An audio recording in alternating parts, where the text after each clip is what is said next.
সম্মানিত হাজির, আল্লাহ তাআলা বলেন, ইন্নাল্লাহা ওয়া মালাইকাতাহু ইউসাল্লুনা আলান নাবী ইয়া আইয়ুহাল্লাযীনা আমানু সাল্লু আলাইহি ওয়া সাল্লিমু তাসলিমা। নিশ্চয় আল্লাহ তাআলা এবং তার ফেরেশতাগণ নবী করিম সাল্লাল্লাহু আলাইহি সাল্লামের উপর দুরূদ ও সালাম প্রেরণ করেন। হে ঈমানদারগণ, তোমরাও নবী করিম সাল্লাল্লাহু আলাইহি সাল্লামের উপর দুরূদ ও সালাম পাঠ করো। সুবহানাল্লাহ। আল্লাহ তাআলা নিজেই তার হাবিবের উপর দুরূদের আমল করেছেন, দুরূদ প্রেরণ করেছেন। সমস্ত ফেরেশতারা আল্লাহ রাসূলের উপর দুরূদ প্রেরণ করেছেন। আল্লাহ তাআলা নির্দেশ করতেছেন, ও আমার বান্দা বান্দীরা, তোমরা সবাই তোমাদের নবীর উপর দুরূদ প্রেরণ করো, সালাম পাঠাও। সুবহানাল্লাহ। পাঠাইলে কি লাভ হবে? দুরূদের উপর আমল করলে কি লাভ হবে? আল্লাহ রাসূল বলেন, قال رسول الله صلى الله عليه وسلم قال رسول الله صلى الله عليه وسلم من صلى علي واحدة صلى الله عليه عشرا। আল্লাহর হাবিব ফরমান, যদি কোনো ব্যক্তি আল্লাহ রাসূলের উপর একবার দুরূদ শরীফ পাঠ করে, আল্লাহ তাআলা সাথে সাথে তার উপর 10টা রহমত নাযিল করে দেন। অন্য হাদিসের মধ্যে আছে, আল্লাহ রাসূল সাল্লাল্লাহু আলাইহি ওয়াসাল্লাম ইরশাদ করেন,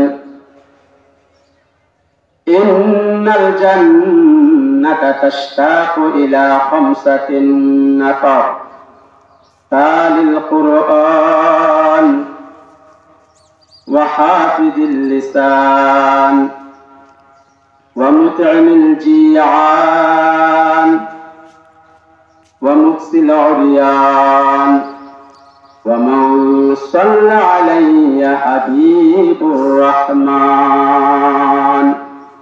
আল্লাহ রাসূল বলেন, 5 শ্রেণীর লোক এমন রয়েছে যাদের জন্য জান্নাত অপেক্ষায় আছে। এই 5 শ্রেণীর লোক কখন মারা যাবে আর জান্নাত তাকে নিয়ে আলিঙ্গন করবে। সুবহানাল্লাহ। 5 শ্রেণীর লোক এমন রয়েছে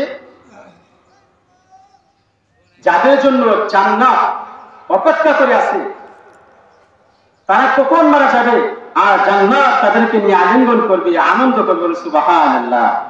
বলবার কারা? আল্লাহ তাআলা বলেন, 1 নাম্বার তালিল কুরআন। 1 নাম্বার যারা কোরআন শরীফ তেলাওয়াত করে, যারা আল্লাহর কালাম তেলাওয়াত করে, এমন ব্যক্তির জন্য জান্নাত অপেক্ষায় আছে। ওই ব্যক্তি মারা যাবে, জান্নাত তাকে নিয়ে আনন্দ ফুর্তি করবে। 2 নাম্বার ওয়া হাফিযিল লিসান। যারা তাদের মুখকে অনর্থক কথাবার্তা থেকে কন্ট্রোল করে রাখে। বুঝলেন না? অনর্থক কথাবার্তা আমাদের সমাজে অনর্থক কথা বাড়ি গেছে। চায়ের দোকানে, হোস্টেলে, বাজারে, হাটে, রাস্তাঘাটে অনর্থক কথা। আল্লাহ রাসূল বলেন, ওয়া হাফিযিল লিসান। যে ব্যক্তি অনর্থক কথা থেকে তার মুখকে কন্ট্রোল করে রাখবে, হেফাজত রাখবে,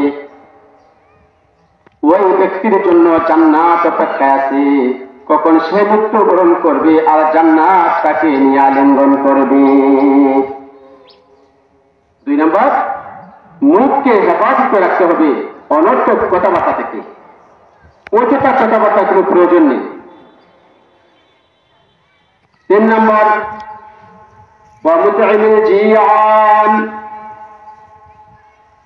যারা ক্ষুধার্তকে খাবারের ব্যবস্থা করে দেয়, এমন ব্যক্তির জন্য জান্নাত অপেক্ষা করে আছে। কখন ওই ব্যক্তি মারা যাবে আর তাকে নিয়ে জান্নাত আলিঙ্গন করবে।